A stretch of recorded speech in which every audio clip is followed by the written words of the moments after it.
Nuwa washamiki amani. Iwe. Vaku mwino kumukuba govokuba.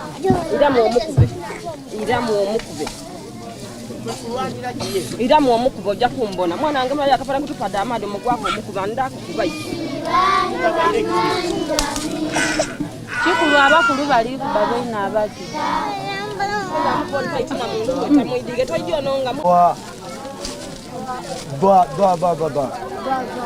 Doa. Haya.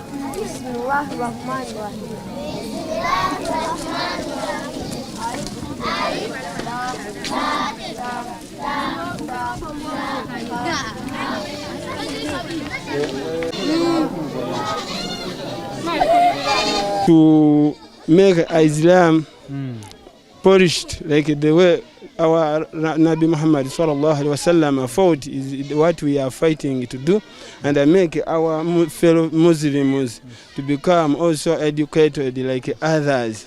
Diyor ki biz burada İslami olarak yaşamak ve Peygamber Efendimiz gibi İslamiyet'i yaymak istiyoruz.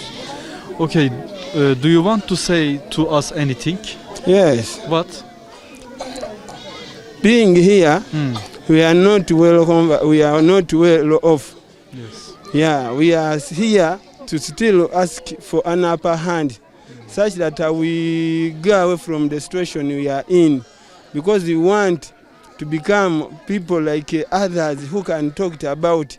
But being poor, we are not able to reach our set goals. Diyor ki biz buradayız ama bizim çok ciddi gündelik ihtiyaçlarımız var. Bize bunlar için bir faydada, yardımda bulunabilirseniz seviniriz buranın Müslümanları olarak. We need a mosque as well as a school, because our mosque is a grass thatched. Even the school is a grass thatched. We are always affected by the weather. When it's raining, we at times fail to have lessons as well as prayers. Burada yapılı bina şeklinde bir kilise var. Aynı en azından bizim de bir camimiz olsun. Aynı zamanda birer de okul istiyoruz sizlerden. Eğer mümkünse. İhdina sıratal mustakima sıratal lazina an'amta aleyhim gayril mağdubi aleyhim velallâlimin.